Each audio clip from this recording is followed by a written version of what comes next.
నీ ప్రార్థనలు ఆయన ఆలకించాలంటే, నీ ద్వారా గొప్ప రక్షణ నీ కుటుంబంలో చూడాలంటే, నీ అప్పుల కాడి తెంచివేయబడాలంటే, నీ బంధకాలు తెగిపోవాలంటే, నీవు గొప్పవాడిగా ఈ లోకంలో స్థిరపరచబడాలంటే, అనేకులు నిన్ను గౌరవించాలంటే, అనేకుల ఎదుట నీకు గొప్ప పేరు రావాలంటే, నీవు తల ఎత్తుకుని నీ కుటుంబంలో ఎదుట, నీ బంధువుల ఎదుట నివసించాలంటే, yes you need to be special. నీవు ప్రత్యేకత కలిగి జీవించాలి.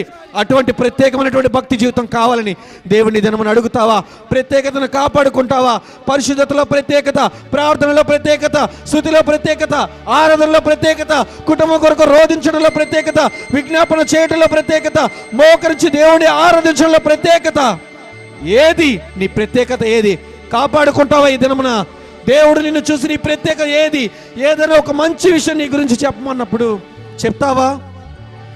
అయ్యా, ఎల్లప్పుడూ మానక నీ సన్నిధిలో మొరపెట్టిన వ్యక్తిని నేనే కదయ్యా, ఎల్లప్పుడూ దావీదు వలె